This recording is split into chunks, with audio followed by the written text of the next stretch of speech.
ओम शांति। आज 15 অক্টোবর 2024 প্রাত মুরলি। বাবা আজ বলেছেন, মিষ্টি বাচ্চারা, তোমরা সকলে নিজেদের মধ্যে একমত। তোমরা নিজেদেরকে আত্মা মনে করে এক বাবাকে স্মরণ করো বলে সব ভূত পালিয়ে যায়। আজকের মুরলির প্রশ্ন, পদমাপদম ভাগ্যশালী হওয়ার মুখ্য আধার কি? উত্তর, বাবা যা শোনান সেই এক একটি কথাকে যে ধারণ করে সেই পদমাপদম ভাগ্যশালী হয়ে যায়। যাঁচ করো যে বাবা কি বলেন আর রাবণ সম্প্রদায়ের লোকেরা কি বলে। এই নলেজের দ্বারাই তোমরা গুণবান হয়ে ওঠো। ওম শান্তি। আত্মাদের পিতা ইংরেজিতে বলা হয় স্পিরিচুয়াল ফাদার। তোমরা যখন সত্যযুগে যাবে তখন সেখানে ইংরেজি ইত্যাদি দ্বিতীয় কোনো ভাষা তো থাকবে না। তোমরা জানো সত্যযুগে আমাদের রাজত্ব হয়ে থাকে। সেখানে আমাদের যে ভাষা হবে সেটাই চলবে। পরে আবার সেই ভাষা পরিবর্তিত হতে থাকে। এখন তো অনেক রকমের ভাষা বর্তমান, যেমন যেমন রাজা তাদের সেই রকম ভাষা চলে। এখন এটা তো সব বাচ্চারা জানে। সব সেন্টারেও যে বাচ্চারা আছে তাদের একই মত হয়, নিজেকে আত্মা মনে করতে হবে আর এক বাবাকে স্মরণ করতে হবে যাতে সব ভূত পালায়। বাবা হলেন পতিত পাবন। 5 ভূতের প্রবেশ তো সকলের মধ্যেই রয়েছে, আর তার মধ্যেই ভূতের প্রবেশ ঘটে। তারপর এই ভূতগুলির অথবা বিকারগুলির নামও দেওয়া হতে থাকে, দেহ, অভিমান, কাম, ক্রোধ ইত্যাদি। এইরকম নয় যে ঈশ্বর সর্বব্যাপী। যখনই কেউ কখনো বলবে যে ঈশ্বর সর্বব্যাপী, তো বলো সর্বব্যাপী হলো আত্মারা, আর এই আত্মাদের মধ্যে 5 বিকার হলো সর্বব্যাপী। এছাড়া এমন নয় যে পরমাত্মা সকলের মধ্যেই বিরাজমান আছেন। পরমাত্মার মধ্যে আবার 5 ভূতের প্রবেশ হবে কিভাবে? এক একটি কথাকে ভালোভাবে ধারণ করলে তোমরা পদমাপদম ভাগ্যশালী হয়ে যাবে। দুনিয়ার লোক রাবণ সম্প্রদায় কি বলে আর বাবা কি বলেন, এখন যাচ করো। প্রত্যেকের শরীরের মধ্যে আত্মা রয়েছে, সেই আত্মাতে 5 বিকার প্রবেশ রয়েছে। শরীরে নয়, আত্মাতে 5 বিকার বা ভূতের প্রবেশ হয়ে থাকে। সত্যযুগে এই 5 ভূত নেই। নামই হলো ডিটি ওয়ার্ল্ড, এটা হলো ডেভিল ওয়ার্ল্ড। ডেভিল বলা হয় অসুরকে। কত দিন আর রাতের পার্থক্য। এখন তোমরা চেঞ্জ হয়ে থাকো। সেখানে তোমাদের মধ্যে কোনো বিকার, কোনো অবগুণই থাকে না। তোমাদের মধ্যে সম্পূর্ণ গুণ এসে যায়। তোমরা 16 কলা সম্পূর্ণ হয়ে ওঠো। প্রথমে ছিলে, আবার নিচে নামতে থাকো। এখন এই চক্রের সম্বন্ধে তোমরা জানতে পারো যে 84 জন্মের চক্র কিভাবে আবর্তিত হয়। আমাদের আত্মাদের স্বয়ের দর্শন হয়েছে, অর্থাৎ এই চক্রের নলেজ হয়েছে। উঠতে বসতে চলতে ফিরতে তোমাদের এই নলেজ বুদ্ধিতে রাখতে হবে। বাবা নলেজ পড়ান। এই আত্মিক নলেজ বাবা ভারতে এসেই দেন। বলে না যে আমাদের ভারত, বাস্তবে হিন্দুস্তান বলা তো রং। তোমরা জানো ভারত যখন স্বর্গ ছিল তো শুধুমাত্র আমাদেরই রাজত্ব ছিল, আর কোনো ধর্ম ছিল না। নিউ ওয়ার্ল্ড ছিল। নিউ দিল্লি বলে না, দিল্লির নাম আসলে দিল্লি ছিল না, পরিস্থান বলা হতো। এখন তো নতুন দিল্লি আর পুরনো দিল্লি বলে। এরপর আবার না পুরনো না নতুন দিল্লি হবে, পরিস্থান বলা হবে। দিল্লিকে ক্যাপিটাল বলা হয়। এই লক্ষ্মী নারায়ণের রাজত্ব হবে, এছাড়া আর কিছু হবে না। আমাদেরই রাজত্ব হবে। এখন তো রাজত্ব নেই, সেই জন্য শুধুমাত্র বলা হয় আমাদের দেশ হলো ভারত। রাজারা তো নেই। বাচ্চারা, তোমাদের বুদ্ধিতে সমগ্র জ্ঞান ঘুরতে থাকে। নিশ্চিতভাবেই সর্বপ্রথমে এই বিশ্বে দেবী দেবতাদের রাজত্ব ছিল, আর কোনো রাজ্য ছিল না। যমুনার তট ছিল, তাকে পরিস্থান বলা হতো। দেবতাদের ক্যাপিটাল দিল্লি ছিল, তাই সকলেরই আকর্ষণ থাকে সবচেয়ে বড়, একদম সেন্টারে, অর্থাৎ দেশের মধ্যবর্তী স্থানে। মিষ্টি মিষ্টি বাচ্চারা জানে যে পাপ তো অবশ্যই রয়েছে, পাপ আত্মা হয়ে গেছে। সত্যযুগে সকল আত্মারাই পুণ্য আত্মা। বাবা এসেই পবিত্র করে তোলেন। তাই তো তোমরা শিব জয়ন্তীও পালন করো। এখন জয়ন্তী শব্দটা তো সব কিছুর মধ্যে যুক্ত করা হয়, সেই জন্য একে আবার শিবরাত্রি বলে। রাত্রির অর্থ তো তোমরা ছাড়া আর কেউ বুঝতে পারে না। বড় বড় বিদ্বানরাও জানে না যে শিবরাত্রি কি, তাই পালন আর কি করবে। বাবা বুঝিয়েছেন রাত্রির অর্থ কি। এটা যে 5000 বছরের চক্র, তাতে সুখ আর দুঃখের খেলা থাকে। সুখকে বলা হয় দিন, দুঃখকে বলা হয় রাত। তো দিন আর রাতের মধ্যবর্তীতে আসে সঙ্গম। অর্ধকল্প হলো আলোকোজ্জ্বল, অর্ধকল্প হলো অন্ধকার। ভক্তিতে তো ধীরে ধীরে চলে, এখানে হলো সেকেন্ডের ব্যাপার। একদম ইজি, সহজ যুগ। তোমাদের প্রথমে যেতে হবে মুক্তিধাম। বাচ্চারা, এরপর তোমরা জীবন মুক্তি আর জীবন বন্ধে অনেক সময় থেকেছ, এটা তোমাদের স্মরণে আছে, তবু বারে বারে ভুলে যাও। বাবা বোঝান যোগ শব্দটি ঠিক, কিন্তু ওদের হলো শারীরিক যোগ, এটা হলো আত্মাদের সাথে পরমাত্মার যোগ।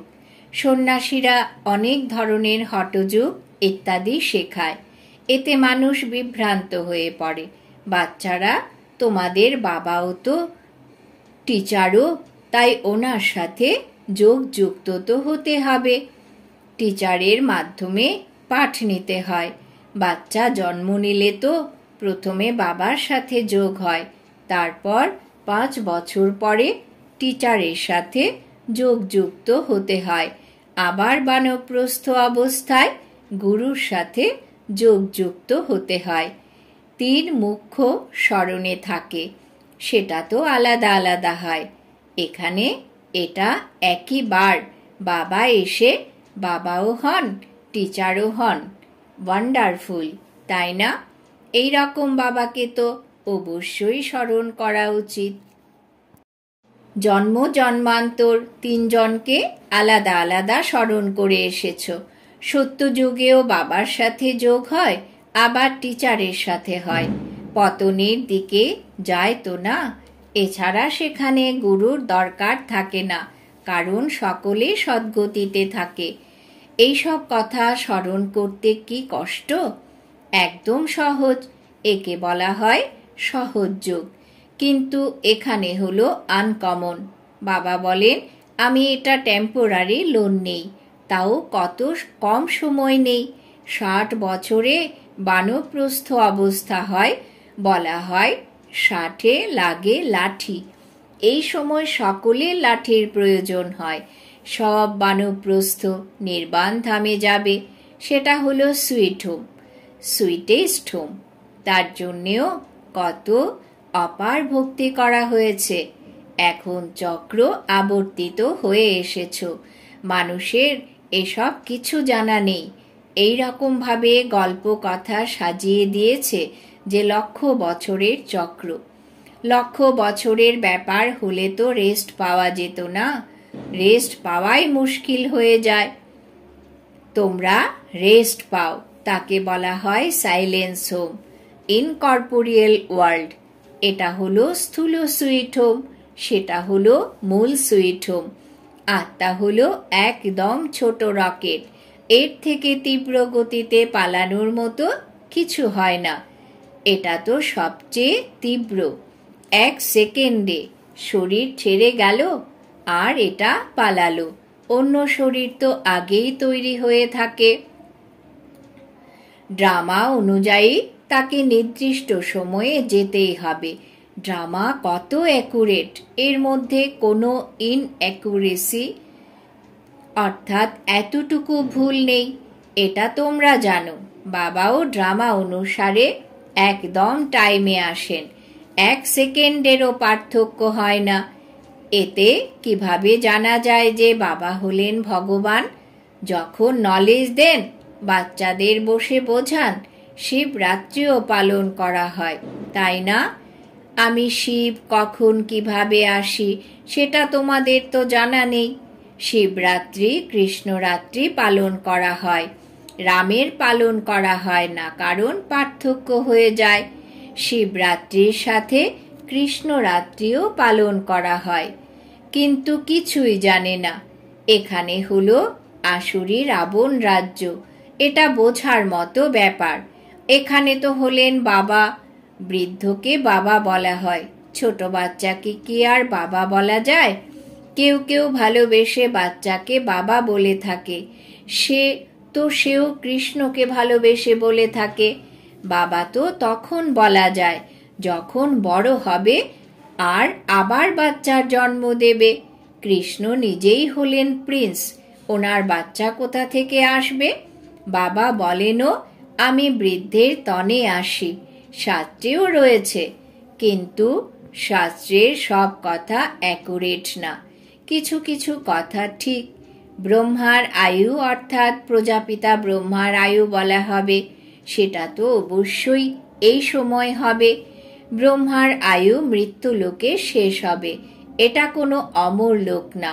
একে বলা হয় পুরুষোত্তম সঙ্গম যুগ। বাচ্চারা, এটা ছাড়া তোমাদের বুদ্ধিতে আর কিছুই হতে পারে না। বাবা বসে বলেন, মিষ্টি মিষ্টি বাচ্চারা, তোমরা নিজেদের জন্মকে জানো না। আমি এসে বলি, তোমরা 84 জন্ম নিয়ে থাকো। কিভাবে? এটাও তোমরা জানতে পেরেছ। প্রত্যেক যুগের আয়ু 1250 বছর, আর এত জন্ম নিয়েছি। 84 জন্মের হিসেব যে 84 লাখের হিসেব তো হতে পারে না। একে বলা হয় 84 জন্মের চক্র। 84 লাখের কথাই তো স্মরণে আসে না। এখানে কত অপরাম অপার দুঃখ, কিভাবে দুঃখ দেওয়ার মতো বাচ্চারা জন্ম নিতে থাকে। একে বলা হয় ঘোর নরক, একদম ছিছি দুনিয়া। বাচ্চারা, তোমরা জানো এখন আমরা নতুন দুনিয়াতে যাওয়ার জন্য প্রস্তুতি নিচ্ছি। পাপ খণ্ডন হলে তোমরা পুণ্য আত্মা হয়ে উঠবে। এখন কোনো পাপ করতে নেই। একে অপরের ওপর কাম কাটারি চালানো, এটা আদি মধ্য অন্ত দুঃখ দেওয়ার। এখন এই রাবণ রাজ্য সম্পূর্ণ হচ্ছে, এখন হলো কলিযুগের শেষ। এই মহাভারী লড়াই হলো অন্তিম, এরপর কোনো লড়াই ইত্যাদি হবেই না। সেখানে কোনো যজ্ঞেরই রচনা করা হবে না। যখন যজ্ঞ রচনা করা হয় তখন হোম করা হয়। বাচ্চারা তাদের পুরনো সামগ্রী সব সোহা করে দেয়। এখন বাবা বুঝিয়েছেন, এটা হলো রুদ্র জ্ঞান যজ্ঞ। রুদ্র শিবকে বলা হয়, রুদ্রমালা বলা হয় যে না, যারা নিবৃত্তি মার্গের, তাদের প্রবৃত্তি মার্গের নিয়ম কানুন কিছুই জানা নেই। তারা তো বাড়ি ঘর ছেড়ে জঙ্গলে চলে যায়। নামই হলো সন্ন্যাস। কার সন্ন্যাস? বাড়ি ঘরের, খালি হাতে বেরিয়ে যায়। যারা গুরু, তারা তো প্রথমে অনেক পরীক্ষা নেয়, কাজ করায়। প্রথমে ভিক্ষাতে শুধুমাত্র আটা নিত, রান্না করা খাবার নিত না। ওদের জঙ্গলেই থাকতে হয়, সেখানে কন্দমূল ফল পাওয়া যায়। এসব কথা প্রচলিত রয়েছে যে যখন শতপ্রধান সন্ন্যাসী হবে তখন এসব খেয়ে থাকে। এখন তো কি না করতে থাকে বলার নয়। এর নামই হলো ভিশিয়াস ওয়ার্ল্ড, সেটা হলো ভাইসলেস ওয়ার্ল্ড। তাহলে তো নিজেকে বিশেষ মনে করার কথা। বাবা বলেন, সত্যযুগকে বলা হয় শিবালয়, ভয়েসলেস ওয়ার্ল্ড। এখানে তো সকলে হলো পতিত মানুষ, সেই জন্য দেবী দেবতার বদলে নামই হিন্দু রেখে দিয়েছে। বাবা তো সব কথা বোঝাতে থাকেন, তোমরা আসলে হলে অসীম জগতের পিতার সন্তান। তিনি তো তোমাদের 21 জন্মের উত্তরাধিকার দেন। তাই বাবা মিষ্টি মিষ্টি বাচ্চাদের বোঝান, তোমাদের মাথার ওপরে জন্ম জন্মান্তরের পাপ, পাপ মুক্ত হওয়ার জন্যই তোমরা ডাকো।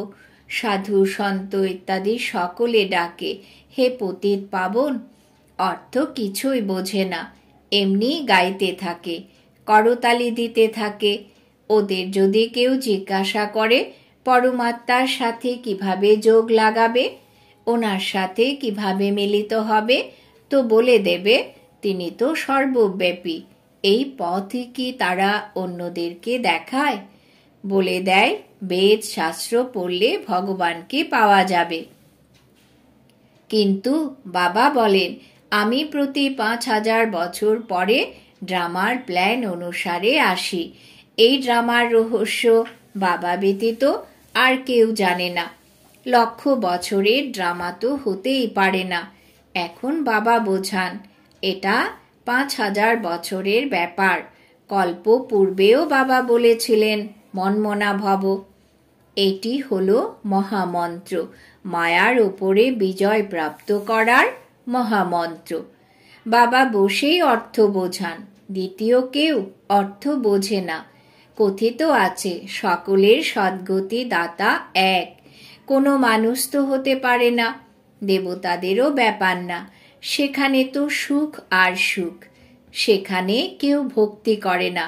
ভক্তি করা হয় ভগবানের সাথে মিলিত হওয়ার জন্য। সত্যযুগে ভক্তি হয় না, কারণ 21 জন্মের উত্তরাধিকার প্রাপ্ত হয়ে থাকে। তখন গাওয়াও হয় দুঃখে জপ করা।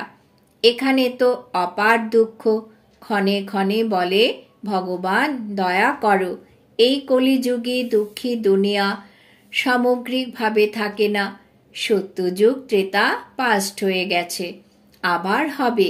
1,00,000 বছরের কথাও স্মরণ থাকতে পারে না। এখন তো বাবা সমস্ত নলেজ দেন, নিজের পরিচয়ও দেন, আর রচনার আদি মধ্য অন্তের রহস্য বোঝান। 5000 বছরের ব্যাপার। বাচ্চারা, তোমরা এখন এ বিষয়ে জ্ঞাত হয়েছ। এখন তো অপরের রাজ্যে আছো।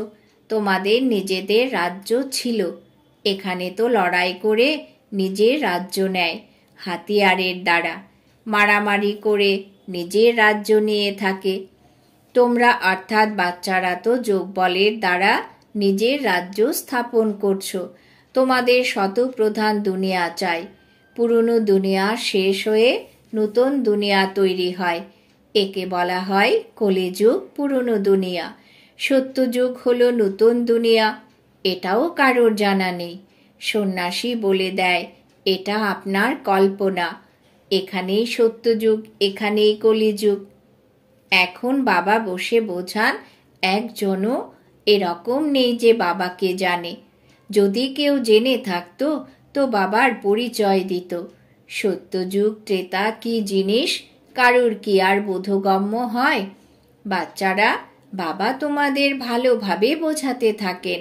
বাবাই সব কিছু জানেন, জানি জানুন হার, অর্থাৎ নলেজফুল। মানুষ সৃষ্টির বীজরূপ তিনি, জ্ঞানের সাগর, সুখের সাগর। ওনার থেকেই আমাদের উত্তরাধিকার প্রাপ্ত হয়। বাবা বাচ্চাদের নলেজের দিক থেকে নিজের সমান করে তোলেন। আচ্ছা, মিষ্টি মিষ্টি হারানিধি বাচ্চাদের প্রতি মাতা পিতা বাপদাদার স্মরণের স্নেহ সুমন আর সুপ্রভাত।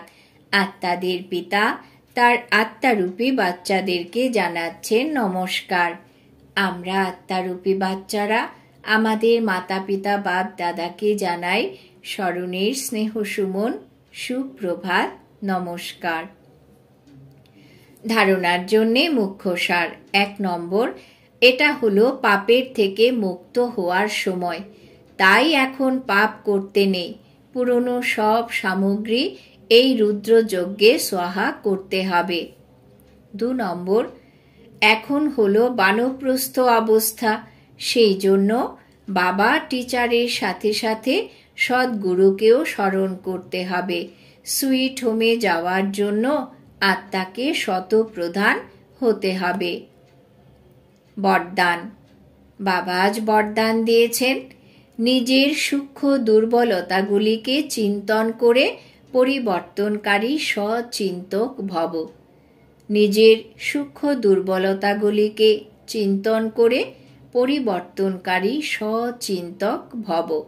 ব্যাখ্যা: কেবল জ্ঞানের পয়েন্ট রিপিট করা, শোনা বা শোনানোই সচিন্তন নয়, বরং সচিন্তন অর্থাৎ নিজের সূক্ষ্ম দুর্বলতাগুলিকে, ছোট ছোট ভুলগুলিকে চিন্তন করে মিটিয়ে দেওয়া, পরিবর্তন করা, এটাই হলো সচিন্তক হওয়া। জ্ঞানের মনন তো সকল বাচ্চাই খুব মনোযোগ দিয়ে করে, কিন্তু জ্ঞানকে নিজের প্রতি ইউজ করে ধারণা স্বরূপ হওয়া, নিজেকে পরিবর্তন করা, এরই মার্কস ফাইনাল রেজাল্টে প্রাপ্ত হবে। স্লোগান: সব সময় করণ করাবনহার বাবা স্মরণে থাকলে আমিত্ব ভাবের অহমিকা আসতে পারবে না। সব সময় করণ করাবনহার বাবা স্মরণে থাকলে আমিত্ব ভাবের অহমিকা আসতে পারবে না। আজকের সমান আমি সচিন্তক আত্মা। ওম শান্তি।